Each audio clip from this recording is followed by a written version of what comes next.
you. That's a great intro. Hello, thank you. Can everybody hear me? All right, great, because I have been losing my voice talking to all of you jerks all night at the bar every night, so I apologize if I'm a little less loud than usual. Thank you so much for having me back to Skepticon. This is my favorite conference of the year, every year, because you guys are so awesome. Yeah, give yourselves a round of applause. There's one thing I want to correct before I get started. I was looking at the schedule that you all got, and there is a typo on my name. This is how my name is printed, and that's a typo. There shouldn't be an apostrophe there. My middle name is just Fing. So if you could just get that right in the future, Skepticon, that would be great. So I know what you're all thinking. What the hell are you going to talk about? Because I didn't tell anyone, so that's not on the schedule. I apologize. I'm going to talk about the scientific fact that girls evolved to shop. Facts. I know that this is a scientific fact because this is a science story that has appeared in the science section of major newspapers around the world, not once, but several times. Here's the first time I noticed it. This was in February 2009. This article describes a study done by Dr. David Holmes of Manchester Metropolitan University, who said that women love to shop because, and I quote, "Skills that were learned as cavemen and women were now being used in shops. Gatherers sifted the useful from things that offered them no sustenance, warmth, or comfort, with a skill that would eventually lead to comfortable shopping malls and credit cards. In our evolutionary past, we gathered in caves with fires at the entrance. We repeat this in warm shopping centers where we can flit from store to store without braving the icy winds." Now, I'm no scientist like Dr. Holmes, but I found a few problems with his line of reasoning. For instance, you don't generally genetically inherit traits that are learned behaviors. For instance, my father is very good at playing the drums. I cannot play the drums. It's weird that I wasn't born playing the drums.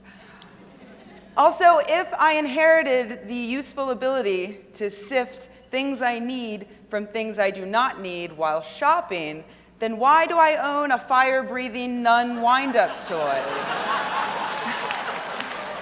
I don't know. Available at skepticalrobot.com, FYI.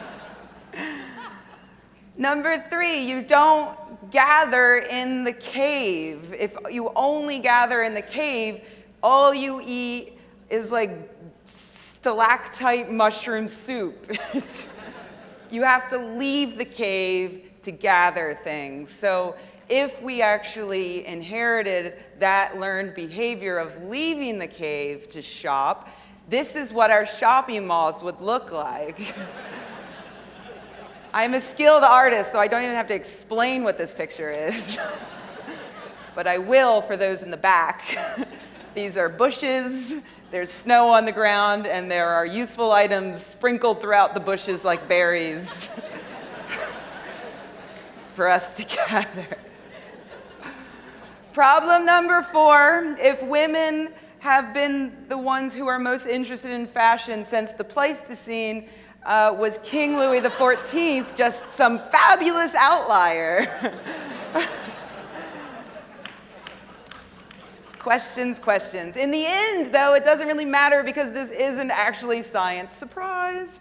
The end of the article did helpfully explain the study was commissioned by Manchester Arndale Shopping Centre in response to a rise in January visitors.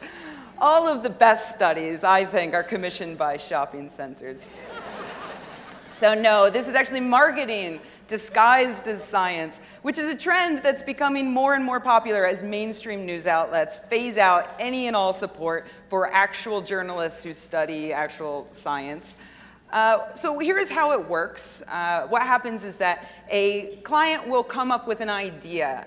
For instance, let's say it's an ice cream company that has decided that they would like to scientifically prove that ice cream increases a person's total happiness much more than, say, sloths or puppies or flowers, this is obviously untrue because nothing increases a person's happiness more than sloths. That's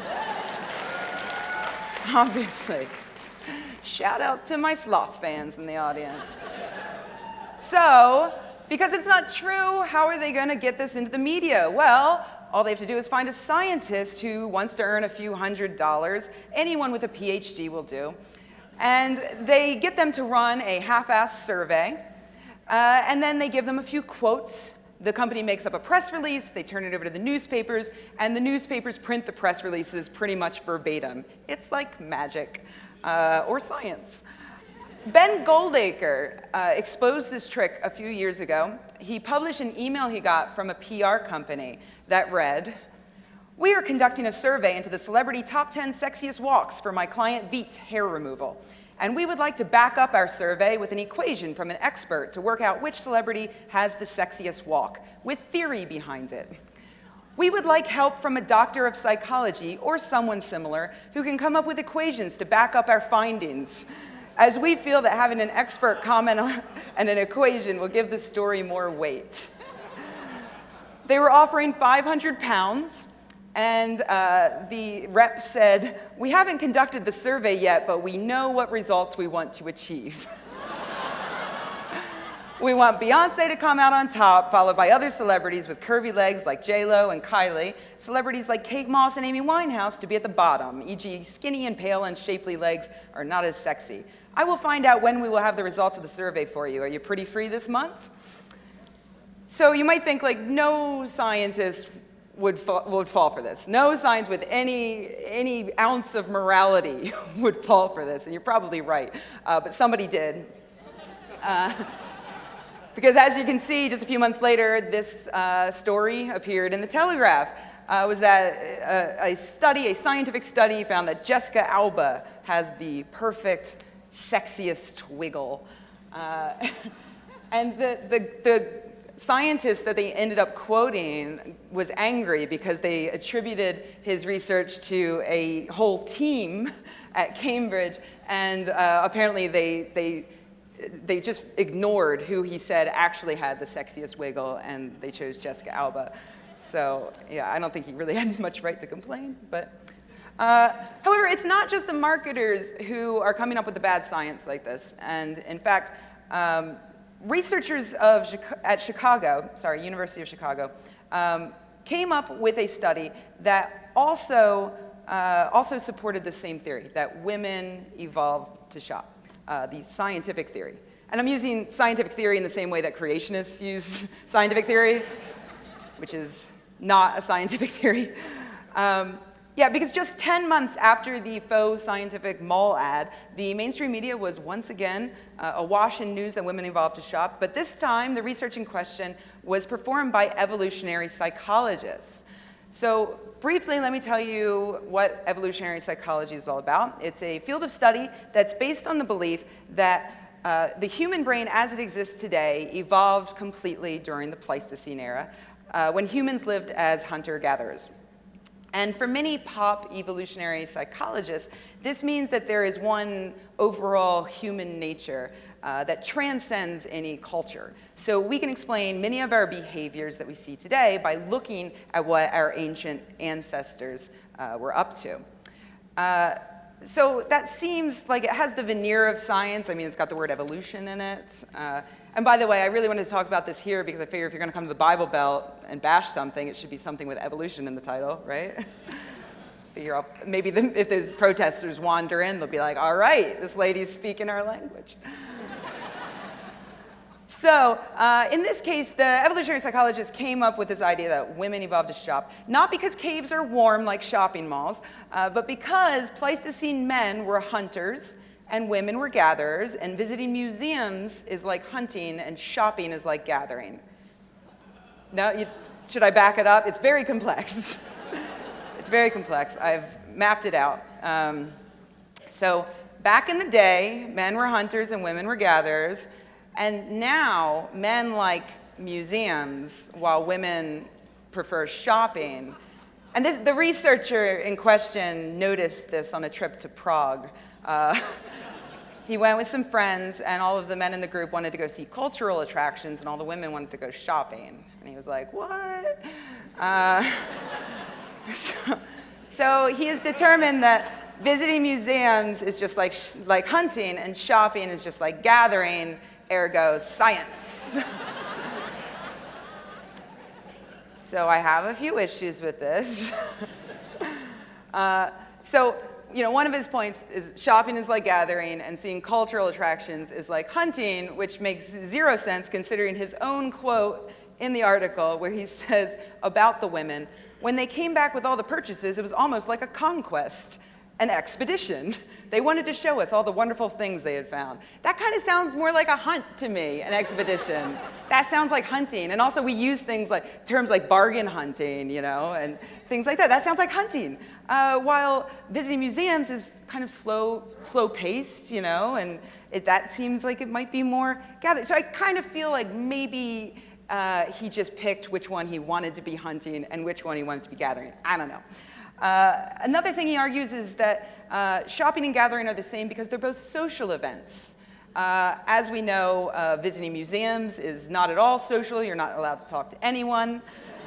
And of course, we know that men in general hate being social. Most of you here can even hardly stand to just sit there next to all these people. So yeah, I get it. Another one of his points is that you can bring children gathering just like you can bring children shopping. And I'm like, have you ever tried to go shopping with a child? Like, which would you rather do with a child? Go shopping or go to the science museum? It's, you didn't need to answer, but I appreciate that you came to the same conclusion that I came to, which is that this is utter bullshit. The biggest problems with the study, though, are the same problems that are leveled against evolutionary psychology as a whole. I'll go over a few of those points. For starters, while the brain is a product of evolution, that's not in question, the brain is also highly adaptable. Evolutionary psychology requires that our brains evolved 12,000 to 1 million years ago and haven't changed since, which doesn't actually fit in with what we understand about evolution. We're not finished evolving. And in fact, just in the last 12,000 years, we've seen some interesting changes in human genes, like, for instance, evolving the ability to drink other animals' milk in some regions. That's something that's happened relatively recently. But according to the evolutionary psychologists, the brain stopped evolving. So another problem is that evolutionary psychology theories tend to be unfalsifiable. A lot of times they'll say, these behaviors are written into our genes, but they never actually tell us which genes. There's no evidence to support it. And also, we just don't know what our Pleistocene ancestors were up to. It's shocking, actually, how little we know about our ancestors. We have some guesses, but the 2 million years that made up that era were incredibly varied in terms of climate and in terms of environment. And most likely, the lives led by our Pleistocene ancestors were just as varied. We don't know much about the family structure. We don't know much about the culture. And a lot of what we assume about them is actually taken from present-day hunter-gatherer cultures, which vary wildly from the Inuit to Australian Aborigines. And even behaviors amongst groups that are geographically close can be incredibly varied. For instance, there are some contemporary African cultures in which men are the primary gatherers, not women. And scientists have found that amongst the Aita people of the Philippines, 85% of women hunt the same quarry as men. And the groups where men and women hunt together tend to be much more successful than when the groups are gender segregated. Also, recent research by anthropologist Stephen Kuhn suggests that there was no sexual division of labor prior to the Upper Paleolithic. So these examples seem to be completely ignored when evolutionary psychology proponents use present-day groups as these proxies for what our ancient ancestors were getting up to, probably because these facts don't fit into the story that they're trying to build. There are a lot of researchers who even argue that contemporary hunter-gatherers have been so influenced by agrarian culture that they have absolutely no relevance to what was happening in the Pleistocene.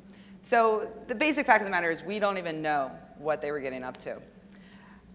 This is why there are tons of people who, particularly scientists, who think that a lot of the pop evolutionary psychology is just nothing more than just so stories, as Stephen Jay Gould noted. And the accusation that they make is that evolutionary psychology researchers first identify a behavior, like shopping. They assume that it's evolved in response to environmental pressures. They don't need evidence for that. And then they find anything in our ancient past that might be relevant to that. So to give you an example, let's take a behavior like the fact that men prefer blondes. So all we have to do is pretend that Pleistocene men also preferred blondes. We don't know, it doesn't matter, just go with it. And then we try to figure out, well, why is that? Why were blondes selected for during the Pleistocene? Let's just say it's because fair-skinned blondes show age and disease more easily. So men can more easily tell with blondes whether or not they're young and fertile and healthy. So that is an actual example that was made up by V.S. Ramachandran, who is awesome. He wrote a whole paper called Why Gentlemen Prefer Blondes that was a satire of evolutionary psychology. And he got it published. And I especially love this picture of him, because like, he don't give a fuck. Like, don't give a fuck. He is the honey badger of scientists. What? So he was being satirical, but apparently some evolutionary psychologists took him seriously. Maybe you might have heard of one guy in particular. I didn't make this up. This isn't another one of my MS Paint masterpieces. This is an actual screenshot of the Sun newspaper. This was an interview with evolutionary psychologist Satoshi Kanazawa. Hands, anybody? No? Yeah. Okay, those of you not raising your hands, just pat yourself on the back, because, yep, you have escaped him until now. He's the worst, but also a lot of fun to make fun of, so let's get at it. He actually does argue that gentlemen prefer blondes for the same reasons that Ramachandran made up out of whole cloth. He goes on to even defend his theory against possibly the most obvious criticism, which is the entire continent of Africa, where somehow humans managed to continue reproducing without the benefit of blondes. And I swear I am not making this up. His argument is that in Africa, they don't need blondes to tell which women are young and healthy because they're all naked.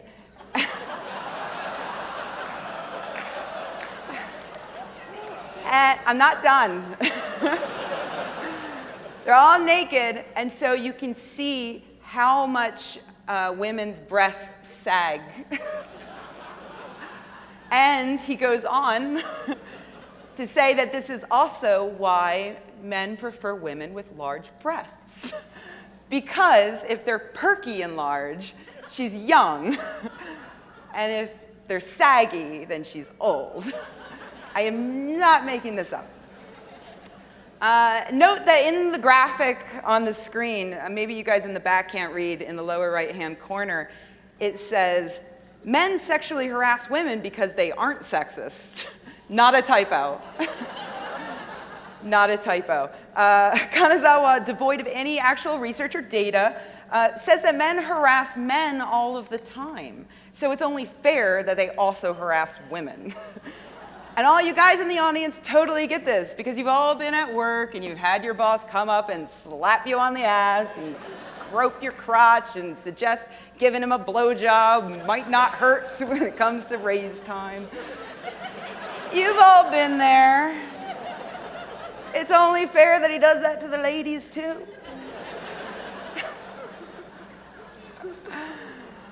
Yeah.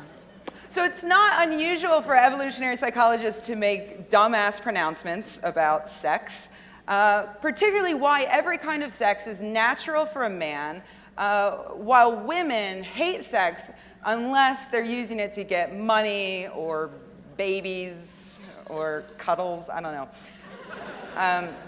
And now if you happen to be in a well-adjusted, good relationship with with a woman, or if you happen to be a woman, you might be thinking, women don't hate sex. Well, you're wrong. Science has proven it. No, there are actually some evolutionary psychologists who will agree with you. For instance, these two who wrote a whole book called Why Women Have Sex. Now, if I had written this book, it would have been 1 page long. It would have been just like, because it's fun. That's it. But no, these guys didn't stop there. They bravely went and interviewed 1,000 white middle-class women to figure it out. Why do you have sex?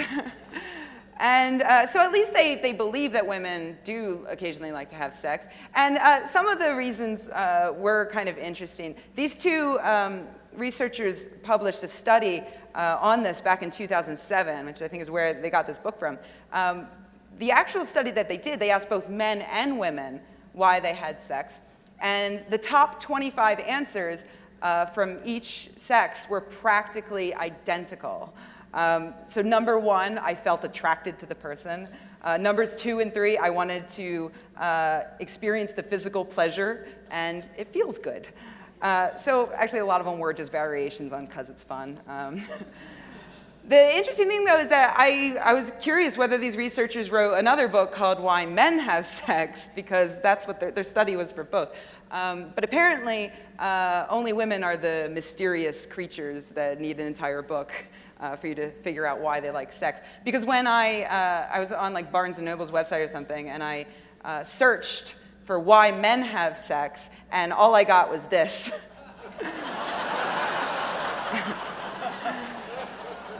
Which I think tells you everything you need to know about how screwed up sex is in our culture, and particularly how we view sex with men and with women.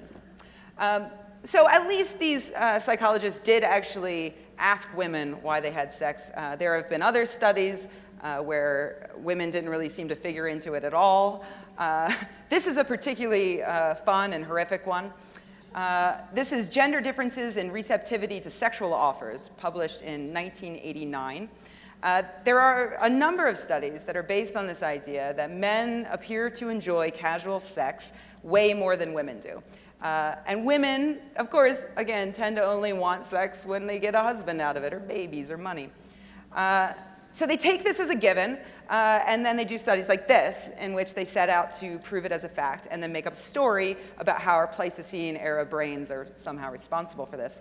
And in this particular study, a group of attractive young white people were sent out into the public to invite members of the opposite sex to go to bed with them on the spot. Like, let's go back to my apartment right now and have sex. And the results, across 2 studies, 69% and 75% of men accepted the offer, and no women did. So obviously women hate sex. Because evolutionary psychologists can apparently find no better way to approach potential mates in public, this study has been tried out multiple times. The study was replicated in 2005 by researchers in Austria, where they found that with slight differences in setting, also with subjects' age, their attractiveness, age differences, they managed to get up to 6.1% of women to accept. Meanwhile, pretty much all of the men were still accepting. The study was redone again just last October in a paper called Effects of Solicitor Sex and Attractiveness on Receptivity to Sexual Offers, a Field Study. Come up with sexier titles, you guys. Here's a direct quote from the abstract of this study. An experiment was conducted in France in which male and female confederates of average versus high attractiveness approached potential partners of the opposite sex, 120 males, 120 females. And they asked them, will you come to my apartment to have a drink, or would you go to bed with me? The great majority of the men were willing to have a sexual liaison with a woman, especially when she was physically attractive. women were more disinclined to have a drink, and none but one accepted the male's sexual request. Such results confirm that men are apparently more eager for sexual activity than women are. So there you have it. Done deal, everybody. That is quite the assured conclusion. This study proves beyond reasonable doubt men are more eager for sex. Or there's something else going on. I don't know, again, not a scientist, just got a few guesses. One possible theory I have is that women in Western nations are constantly told that there are rapes waiting to happen. If we wear revealing clothing, if we have too many drinks, if we do drugs, if we lead on strange men, and God forbid if we go to the apartment of a stranger, we're told that if something terrible happens, if someone rapes us, it's our fault. For instance, like earlier this year, soccer star Ched Evans was convicted of drugging and raping a woman who had initially gone willingly to the hotel where he was staying with his teammate. This was the overwhelming response on Twitter. Ched Evans became a trending topic, and the comments were horrific, calling her a slut, a whore, a tramp, saying that in a Premier Inn with two footballers after a night out, expecting tiddlywinks and ruin a poor bloke's life, hashtag gold digger. Because you know how much money there is to be made in the false rape accusation game. This is what happens. This is what happens to women. So, I don't know, maybe women who are approached by a stranger on the street who invites them back to his apartment, maybe they have a number of reasons to turn him down, even if those women happen to be super horny. In fact, to me, the most surprising thing about this study, all these studies, is just how stupid the men are. A stranger, a beautiful stranger, walks up to you on the street and says, "Let's go back to mine for sex," and you don't think it's a scam? What is wrong with you?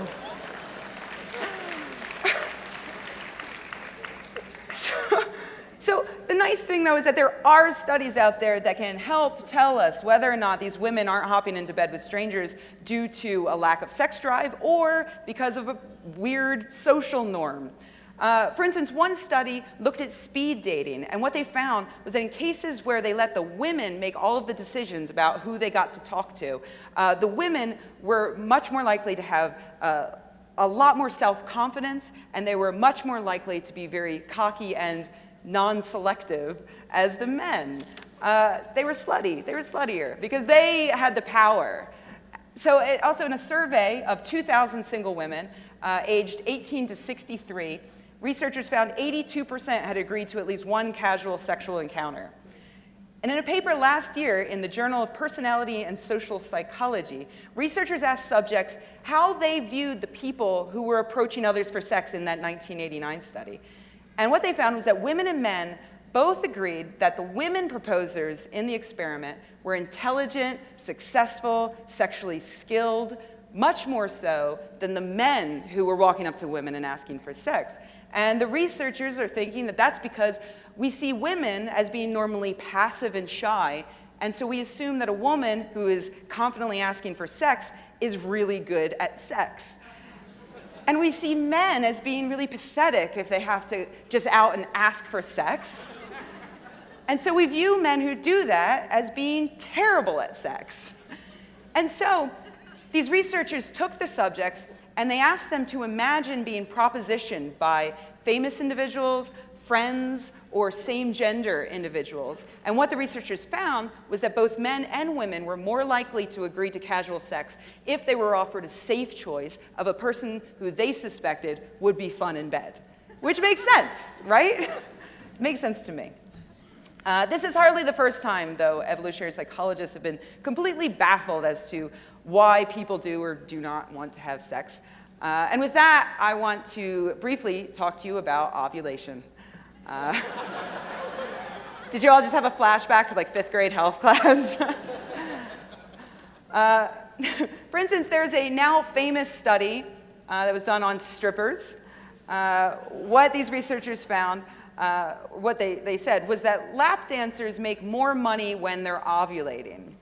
And there are a few problems with this study, just a couple.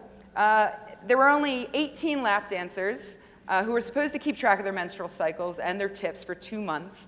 But the left answers only reported on 27% of the days that they were supposed to.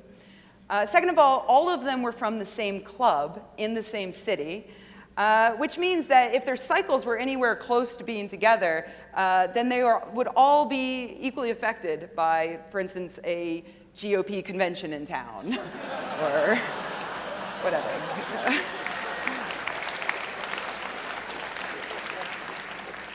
Third of all, is it really that big of a mystery why your tips for dancing sexy might go down during a time of a month that this is happening inside you? Like, I'm sorry, but when I have cramps and I'm gushing blood out of my vagina, I curl up in bed. I don't put on 6-inch heels, start spinning around a pole. Like, I have mad respect for those ladies. Mad respect for getting any tips at all, ladies. Evolutionary psychologists are completely convinced that women give off some kind of clues that they're ready to reproduce. In 2007, they tried to find out if women walk more sexily while ovulating. The results were no. And so their conclusion was that that must mean that women are trying to disguise their fertility to deter unsuitable partners. In 2010, researchers found that in a group of 38 men, the men found that a woman that they interacted with, they found that she was least attractive when, unbeknownst to them, she was ovulating. That's when she was least attractive. So that was explained as the men fooling themselves into thinking they weren't attracted to her so that they could maintain relationships with their girlfriends. This was, according to the researchers, because evolution would favor a man who could stay with a woman long enough to bear children, which goes against all the other evolutionary psychologists who just think that men are there to spread their magical seed and run off. In 2009, researchers wanted to know if women were more racist when they were ovulating. Because, like, they're running out of shit to study while women are ovulating. And what they found was that women weren't explicitly more racist, but they might be implicitly more racist. And that study involved 77 white psychology students at one university and has never been replicated. So needless to say that when you're talking about a handful of white college students, it's not exactly groundbreaking to find out that 1 week of the month they're racists. And then, of course, there's a recent article you might be aware of. You can't find it anymore, it's gone. CNN pulled it because it was very embarrassing. It was about how women vote because of their hormones. When they're ovulating, they're more likely, it's like single women ovulating are more likely to want to vote for liberals, and women who aren't ovulating and are in relationships are more likely to go conservative. Which made a lot of sense, actually, because I checked my cycle. And it's weird, because I was going to vote for Mitt Romney, like, all the way up until the election. And then I was like, ooh, nope, it's Barack. It's Barack. Yeah. And as you know, men don't have hormones, so they voted based on logic. This is a great cartoon I found by Alexandra Petrie on the Washington Post. She's as good an artist as I am. She was illustrating the hormones making the voting decisions, which I quite liked. So yeah, it's just yet another study that is there to show that women are these emotional, fragile beings, probably shouldn't be able to vote. And it's not the first time that an evolutionary psychologist has tried to support a shitty stereotype about women. Here's one of my favorites. This is a study that shows that pink is a girl's color because women were Pleistocene gatherers who had to be able to tell when berries were ripe. And the study had graphs, and graphs are science, so it's true. I mean, the weird thing, of course, is that we do have a substantial amount of evidence to show that up until the 40s or so, pink was a boy's color and blue was a girl's color. But they don't let facts get in the way. Also, you would imagine that if we evolved based on, women have to go out and find the best berries, so they need to differentiate between pink. You'd think they would study whether or not women are more able to differentiate between shades of pink and not just like pink. That doesn't actually make any sense. And then the study itself disproves itself because part of it was done in China, and what they found in China was that men also prefer pink, which isn't a surprise when you realize that red is a lucky color in China. So what they found was that color choice was actually there was a huge cultural influence. But that didn't stop the headlines. Study proves girls like pink. There are plenty of other stereotypes like that. The idea that men don't cry, for instance. Up until the Enlightenment, it was completely cool for men to cry. I don't know if you knew that. It was seen as evidence of honesty and integrity. Odysseus, for instance, cried all the way through the Odyssey, and he murdered everybody who wanted to bang his wife. Everybody. And then he cried. Had a little cry about it. And then there's the idea that women's natural place is in the home. Prior to the 19th century, it was actually expected that men would retain an equal hand in raising children and helping out around the home. Couples were partners who might have performed different tasks, but they had an equal hand in running usually agricultural businesses and things like that, and maintaining the family and home. And then when the Industrial Revolution came around, men started working the factories, leaving women at home to take care of everything else. And so now evolutionary psychologists, though, ignore all that and pretend that women's place is in the home, and then they look for reasons to scientifically support that. So it's all good to chuckle at the bad science, but what is the harm in bad science that perpetuates stereotypes of men and women? I'm glad you asked. I'm glad I asked for you, because you don't have a microphone. Using bad science to keep women and minorities down is nothing new. In the late 19th and early 20th century, women in the US were fighting for the right to vote. Those who were against them weren't just arguing from the Bible, they were also arguing from the biology textbooks. And not much has changed in 100 years. In fact, here's a quote from a frequent contributor to Fox News. Maybe you've heard of it. Spoken just a few months ago. I think that one of the greatest mistakes that America made was to allow women the opportunity to vote. We should have never turned this over to women, and these women are voting in the wrong people. They're voting in people who are evil, who agree with them, who are going to take us down this pathway of destruction. And this probably was the reason that they didn't allow women to vote when men were men, because men in the good old days understood the nature of the woman. They were not afraid to deal with it, and they understood that you let them take over, this is what would happen. Wherever women are taking over, evil reigns. Let's hear for evil.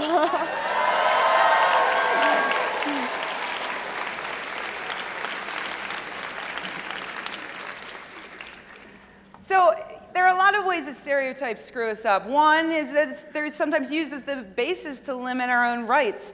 It's also used to excuse predatory behavior, like men evolved to rape. Maybe you heard of that one.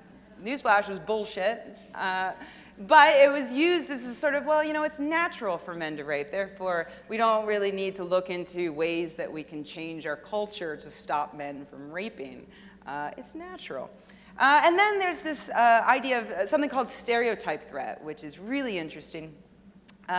Studies show that when you remind a person of their negative stereotypes about themselves, people underperform in accordance with those stereotypes. For instance, researchers at the University of Padova gave women a math test, and half the women were told beforehand that men do better on the test, and half were told that men and women perform at exactly the same level. And all of the women were given a blank sheet of paper to write down their thoughts and feelings. And the women who were reminded of the stereotype that women are worse at math wrote down twice as many negative thoughts, like, these exercises are too difficult for me. And as the women took the test, those in the stereotyped group scored at around 56%, and those in the control group scored 81%. And there have been study after study after study that shows that when we remind women that they're supposed to be bad at math, they do worse at math. What these studies suggest is that women are attempting to suppress their anxieties and their self-doubts, and that's only making those anxieties and self-doubts even worse. It's this really shitty feedback loop that I have illustrated for you very clearly here. And it's not just women that stereotype threat affects. It affects all groups, minorities. It even affects white men. Everybody is subject to stereotype threat. What's interesting is you don't even have to remind a woman that she's supposed to be bad at math in order for her math performance to suffer. In one study, women who watched commercials that showed women being stereotypically girly about fashion and cooking, they avoided answering math questions on a GRE-like exam, and they actually changed their own career aspirations to more stereotypically female careers, while women who viewed neutral commercials and men who viewed either commercials showed no change at all. The really remarkable thing is what happened in one 2008 study on the highest performers in college math courses. All of the students were given a test that they were told was aimed at measuring their mathematical abilities, and that was meant to invoke stereotype threat, to remind the women that their mathematical abilities are supposed to be not as good as the men. But then half of the students were assured that despite that, the test has never shown any gender differences at all, which was meant to negate the stereotype threat. And as you might have guessed from what I've already told you, the people who were in the second group performed way better than the women in the first group who were under stereotype threat. But here's the really interesting thing, is that those women in the second group who had had that stereotype threat removed, they performed far better than even their own usual test scores would have suggested that they did. And those women way outperformed all of the men in both groups. And what the researchers believe is that these women were operating their entire lives under stereotype threat, and that made them have to work so much harder that when you remove the stereotype threat, they fire way ahead of even the men. So it's not just about equaling the men, they actually do better because they had to work so much harder to compensate for stereotype threat.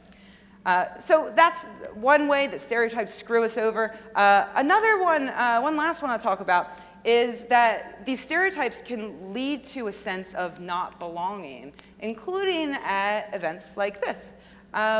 It can lead to lower interest in skeptical or secular or atheist events. For instance, researchers at Stanford University showed STEM majors, the techie, sciencey people, and engineering and math. They showed STEM majors a video that advertised a STEM summer leadership program that Stanford was considering running. And the subjects were hooked up so that their heart rate was being monitored, and also their skin conductance in order to measure their reactions. Half the subjects saw a video that showed about 150 people with an even gender ratio throughout the video. The other half saw a video that showed 150 people with 3 men to every 1 woman, which more closely mirrors actual STEM gender breakdowns. And what they found was that the women who saw the equal gender ad were just as interested in the program as the men who saw it, but the women, and they reported that they strongly felt that they belonged in that program. But the women who watched the video with 3 men to every woman showed much more stress, and they expressed significantly less interest in attending, and they were much less agreeable to the idea that they belonged there. So we can think about that in terms of what happens when we have an event that has, say, 9 white male speakers being advertised. Unconsciously, we could be turning off a lot of women and minorities who just don't feel like they belong in a place like that. But there is good news. There are ways that we can combat this. One of those ways is by getting women up on stage, getting them into prominent positions of leadership, like Lauren Lane, who is very prominent and awesome. And I think that she's one of the, like a really big reason why there are so many women in this audience today. You can also mitigate stereotype threat, which is really interesting. Studies show that women perform better on math tests when they first read about individual women who had succeeded in architecture, law, medicine, and invention, Women also performed better when the test was administered by a woman who they believed was a successful mathematician. So role models, self-affirmation, reframing the task as something that women are traditionally good at, all of these are ways that we can reduce or even completely remove stereotype threat. And my favorite way to remove stereotype threat, that is supported by several studies, is just telling women about stereotype threat. Once they know about it, suddenly it's negated, which is awesome. And that's kind of why I'm telling you and why I hope you tell other people. Because we can actually make a difference and help women feel more as though they belong in STEM fields and also at events like this, which I think is just really important. So here are a few resources for you if you're interested in this sort of stuff, particularly in mocking evolutionary psychologists, which never gets old. Great book for you, Cordelia Fine's Delusions of Gender, goes over a ton of this stuff. Greg Layden's blog, Amanda Marcotte, Ben Goldacre, all of them cover a lot of the BS that evolutionary psychologists put out. David J. Buller wrote a whole book on it called Adapting Minds. And of course, you can tune into Skeptic at skeptic.org, and we cover a lot of this stuff as well. So I'm just going to end by saying that I may have succeeded, I don't know, I might have succeeded in convincing you that women did not, in fact, evolve to shop. However, I have a lot of t-shirts here. And so tomorrow I'm going to be in the room next door in the morning, and I don't want to take the t-shirts home. So I just thought I'd end by showing you, this is one of the t-shirts we sell. I want to point out that it is pink, like berries. If you purchase one, you don't have to do any of the math. I will do that for you. And also, this model is ovulating.